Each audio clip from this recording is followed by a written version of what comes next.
स्वागत है आप सभी का हमारे YouTube channel the Hindu script में। आज हम एक ऐसी दिव्य यात्रा का आरंभ कर रहे हैं जो केवल कथा नहीं है, यह अनुभव है, यह साधना है, यह सत्य है। यह वह मार्ग है जहां शब्द केवल सुनाई नहीं देते बल्कि आत्मा में उतर जाते हैं, जहां ज्ञान केवल समझ में नहीं आता बल्कि जीवन का स्वरूप बन जाता है। और इस यात्रा का नाम है कालिका पुराण, रहस्य और सत्य। कालिका पुराण एक ऐसा ग्रंथ है जिसमें माँ काली, जो कि माँ आदि शक्ति का स्वरूप है, उनके अत्यंत गहरे रहस्यों का वर्णन किया गया है। यह केवल कथा नहीं है, यह तंत्र, साधना, शक्ति और सृष्टि के गहरे सत्य का प्रकाश है। इसमें माँ काली के प्रकट होने का कारण, उनके प्रत्येक स्वरूप का अर्थ और साधना के गुण मार्ग का विस्तार से वर्णन मिलता है। परंतु इस ग्रंथ को साधारण दृष्टि से समझ पाना संभव नहीं है। इसे जानने के लिए श्रद्धा, धैर्य और अंतर्मन की शुद्धता आवश्यक है। आज के इस प्रथम अध्याय में हम माँ काली के स्वरूप का संपूर्ण वर्णन करेंगे। उनके प्रत्येक स्वरूप, प्रत्येक चिन्ह, उनके प्रत्येक रहस्य को समझेंगे। जिस प्रकार ग्रंथ में वर्णन है, ठीक वैसे ही और उसी भाव से, उसी प्रेम से, उसी गंभीरता के साथ जैसा एक साधक अपने ध्यान में उन्हें देखता है, ठीक वैसे ही। तो आइए इस दिव्य यात्रा का आरंभ करते हैं।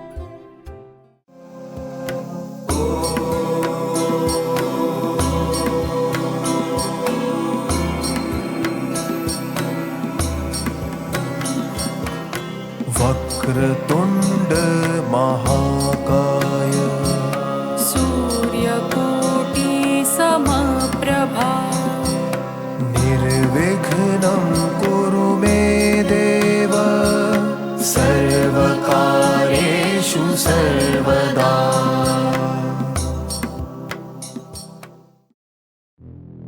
अध्याय 1। श्री काली का स्वरूप। माँ काली का वर्ण श्याम है, ऐसा श्याम जिसमें सभी रंग सन्निहित हो जाते हैं। जिस प्रकार सभी रंग अंत में काले में समा जाते हैं, उसी प्रकार संपूर्ण सृष्टि भी अंत में उसी में विलीन हो जाती है।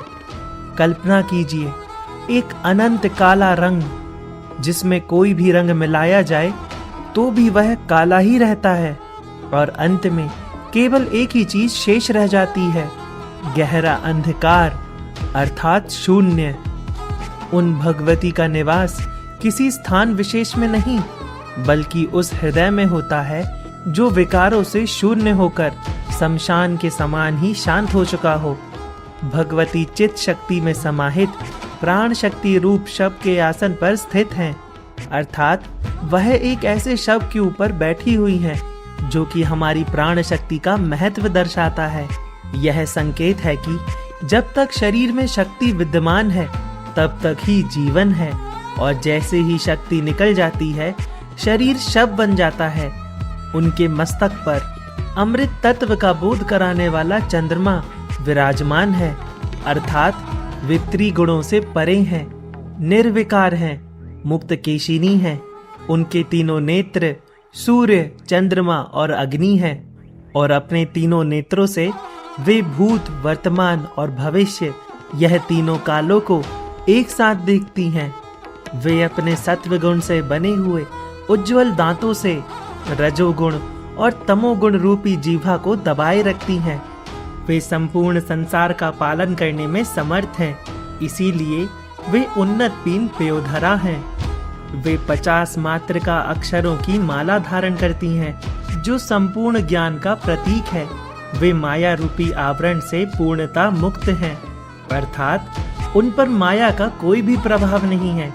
परंतु जब तक किसी जीव को मोक्ष प्राप्त नहीं होता तब तक वह उनके आश्रित ही रहता है, क्योंकि वे ही संपूर्ण जगत की महामाया हैं। वे ही हैं जिन्होंने संपूर्ण जगत को मोह में डाल रखा है। वे अपने निष्काम भक्तों को माया के जाल से दूर कर देती हैं, और वे ही वही विराट भगवती हैं जो काल रूपी शक्ति को भी वास्तविक शक्ति प्रदान करती हैं। अब उनके उस भयंकर स्वरूप का दर्शन कीजिए, जिस स्वरूप का नाम है रक्त बीज मर्दिनी। संपूर्ण विकराल देह, चमकते हुए काले रंग की बड़ी बड़ी भयानक आंखें और मुख से बाहर निकलती हुई गहरे लाल रंग की जीभा। उनके गले में नरमुंडों की माला है और वे कटे हुए हाथों के आसन पर स्थित हैं। एक हाथ में खड्ग, दूसरे हाथ में त्रिशूल, तीसरे हाथ में खप्पर और चौथा हाथ भक्तों को आशीर्वाद प्रदान करता है। यह रूप केवल भय का नहीं, बल्कि अधर्म के अंत का प्रतीक है। अब सुनो मां काली के स्वरूप का वह रहस्य जिसे जानना हर साधक के लिए आवश्यक है। जो साधक सिद्धि प्राप्त करना चाहता है या जो तंत्र का प्रयोग करना चाहता है, उसे मां काली के प्रत्येक रूप का पूर्णता ज्ञान होना अनिवार्य है। साधना के समय जिस रूप की साधना करनी होती है, उसी रूप को अपने नेत्रों के सामने जीवंत करना होता है। अर्थात वह जिस रूप को साधना चाहता है, जिस रूप को प्राप्त करना चाहता है, उसी रूप की उसे कल्पना करनी होती है। मां काली काल रूपी शिव की पत्नी आदि शक्ति जगदम्बा का सबसे प्रबल अंश है। इसी कारण वे शक्ति विहीन शिव पर विराजमान दिखाई देती हैं। यह संकेत है कि शिव भी शक्ति के बिना शून्य है और वह शक्ति काली ही है। उनका रौद्र रूप इतना भयंकर है कि पापी, दुष्ट और असुर काल के ग्रास बनने को बाध्य हो जाते हैं। उनका प्राकट्य पर ब्रह्म स्वरूपा भगवती जगदम्बा अर्थात दुर्गा के मस्तक से हुआ था और उनका स्वरूप इतना भयावह है कि किसी में इतना सामर्थ्य नहीं कि वह मां काली से दृष्टि मिला सके। पर महाकाली और शिव का संबंध क्या है? वास्तव में भगवती जगदम्बा पार्वती ने ही दैत्यों का संहार करने के लिए दुर्गा और काली का रूप धारण किया है। वैसे तो प्राण हरने का कार्य यम करते हैं, परंतु काल के भी काल महाकाल शिव हैं और प्रलय के समय तांडव द्वारा संसार का संहार करने वाले भी वही हैं। महाकाल की अर्धांगिनी होने के कारण ही मां पार्वती का एक नाम महाकाली है। अब उनके रौद्र स्वरूप को और गहराई से देखो। रौद्र रूप में वे असुरों के कोहनियों से कटे हुए हाथों की माला को अधो वस्त्र की भांति अपनी कमर पर धारण करती हैं। उनके कानों में छोटे बालकों के 2 शव कुंडलों की भांति लटके हुए हैं। उनकी रक्त से लाल हुई जीभा बाहर लहरा रही होती है और होठों के किनारों से निरंतर रक्त की धारा बहती रहती है। एक हाथ में लटका हुआ नरमुंड उनके इस रूप को अत्यंत भयानक बना देता है। अब उस स्थान का रहस्य समझो जहां मां काली निवास करती हैं। मां काली का निवास शमशान है। वे शव पर विचरण करती हैं और मनुष्यों की जलती हुई चिताओं के मध्य नृत्य करना उनकी प्रिय क्रीड़ा है।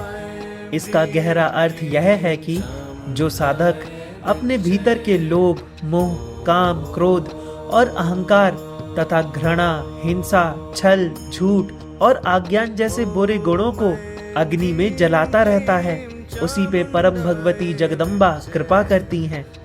जिस प्रकार शमशान में चिताएं निरंतर जलती रहती हैं, ठीक उसी प्रकार जो व्यक्ति अपने हृदय में ज्ञान की अग्नि और माँ के प्रेम की अग्नि निरंतर जलाए रखता है, उसी के मन मंदिर में माँ अपना निवास बनाती हैं।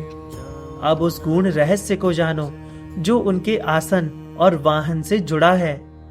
वास्तव में शव ही माँ काली का वाहन है। जब तक शरीर में उनकी शक्ति है तब तक ही जीवन है, और जैसे ही वह शक्ति निकलती है शरीर शव बन जाता है। उस अवस्था में माँ उसी शव पर स्थित होकर उस जीव को अपने में समाहित कर लेती हैं और उसे सांसारिक बंधनों से मुक्त कर देती हैं। यही भगवती काली का शवासन है।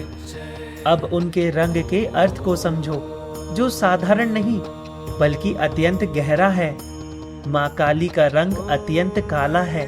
यह काला रंग इस बात का प्रतीक है कि इस पर कोई अन्य रंग नहीं चढ़ सकता, परंतु सभी रंग इसमें समा सकते हैं। अर्थात वे सृष्टि के सभी प्रभावों से परे हैं और प्रलय के समय स्थावर, जंगम, यहाँ तक कि त्रिदेव भी उसी शक्ति में समा जाते हैं। अब उनके स्वरूप के एक और चिन्ह को समझो, जो कि उनके अत्यंत विकराल केश हैं। उनके खुले और विकराल केश यह दर्शाते हैं कि वे हर प्रकार के बंधनों से मुक्त हैं। कोई उन्हें अपने बंधन में नहीं बांध सकता, कोई उन्हें अपने फेर में नहीं ले सकता।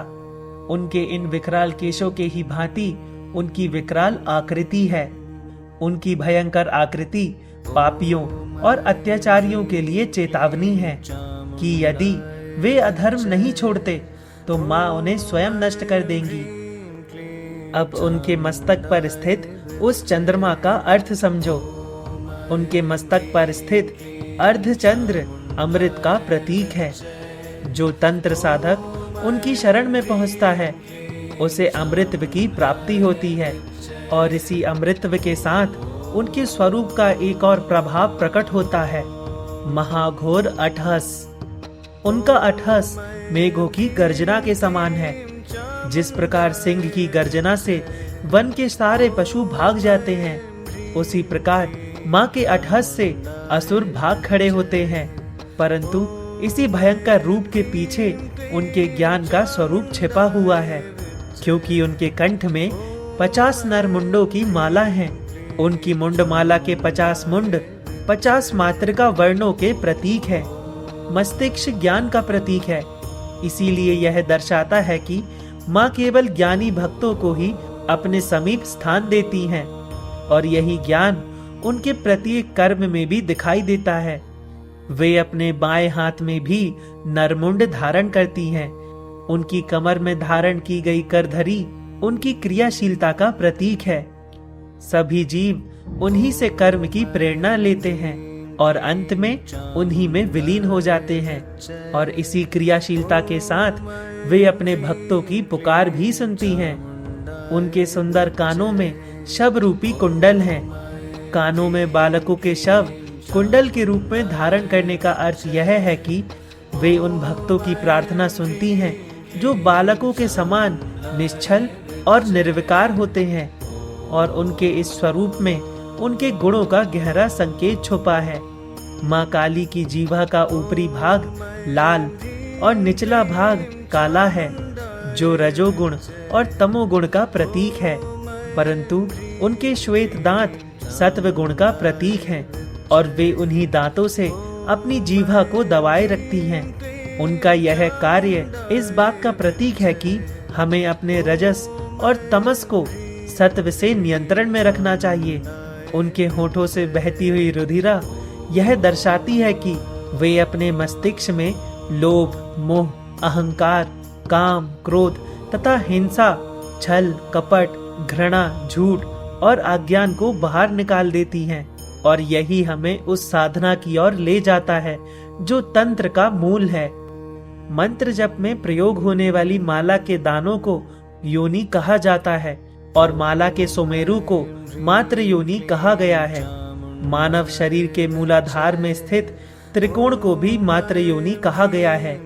तंत्र साधना में इस त्रिकोण की उचित स्थिति अत्यंत महत्वपूर्ण है। जैसे शिव का प्रतीक शिवलिंग है, वैसे ही कुंडलिनी को जीवात्मा की भागिनी माना गया है। जीवात्मा ही लिंग है। अर्थ यह है कि जब मूलाधार में स्थित कुंडलिनी जागृत होकर आत्मा के साथ एक हो जाती है, तभी माँ काली की साधना से सिद्धि प्राप्त होती है, और जब यह सिद्धि प्राप्त होती है तब साधक उस अंतिम स्वरूप को समझ पाता है, जो कि है माँ काली का दिगंबर स्वरूप। माँ काली कोई वस्त्र धारण नहीं करती, वे केवल कटे हुए हाथों की करधरी धारण करती हैं, और शेष शरीर अनावृत रहता है। यह सांसारिक नग्नता नहीं है, बल्कि यह संकेत है कि वे सभी बंधनों, विकारों और आडंबरों से पूर्णता मुक्त हैं। 10 दिशाएं ही उनके वस्त्र हैं। वे योग माया के रूप में समस्त प्राणियों को अपनी माया में बांधे रखती हैं, परंतु माया उन्हें स्पर्श भी नहीं कर सकती। वे अजय हैं, अमर हैं, नित्य यौवनमयी हैं। समय और मृत्यु दोनों ही उनके अधीन हैं। उनके उन्नत स्तन तीनों लोकों के पालन का प्रतीक हैं और वे अपने भक्तों को मोक्ष रूपी अमृत प्रदान करती हैं। और यही स्वरूप मां काली के संपूर्ण रहस्यों का सार है। तो चलिए अब हम उस स्वरूप का ध्यान करते हैं। ओम कराल वदनाम घोराम मुक्त केशीम चतुर्भुजाम कालिकाम दक्षिणाम दिव्याम मुंडमाला विभूषिताम सदाश्चिन्न शिर खड्ग वामाध्योर्ध्व कराम भुजाम अभयम वरदम चैव दक्षिणोर्ध्वाधा पाणिकाम महामेघ प्रभां श्यामं तथा चैव दिगंबरीं कंठावसकतमुंडालीं गलद्रुधिरचर्चितां कर्णावतं समानितां शबयुग्म भयानकां घोरदंष्ट्रां करालस्यां पीनोन्नतपयोधरां सवानं करसंघाते कृतकाञ्चीं हसन्मुखीं श्रीकद्वै गलद्रारां विस्फुरिताननां घोररावं महारौद्रीं शमशानलयवासिनीं बलार्कमण्डलाकार लोचनतृतीयान्वितां दन्तुरां दक्षिणव्यापी मुक्तालम्बिकचोच्यं शवरूप महादेव हृदयोपरि संस्थितां महाकालेन च समां विपरीतरतातुरां शिवाकोटिसहस्रास्तु योगी योग विराजितां रक्तपूर्णां रवां भोजां मध्यपान प्रसन्नकां वन्यार्क शशि नेत्रां च रक्त विस्फुरिताननां योगिनी चक्र संयुक्तां कालिकां भवेत् सदा एवं संचित्य कालीं तु शमशानलयवासिनीं ओम क्रीं क्रीं क्रीं हूं हूं ह्रीं ह्रीं दक्षिणे कालिके क्रीं क्रीं क्रीं हूं हूं ह्रीं ह्रीं स्वाहा।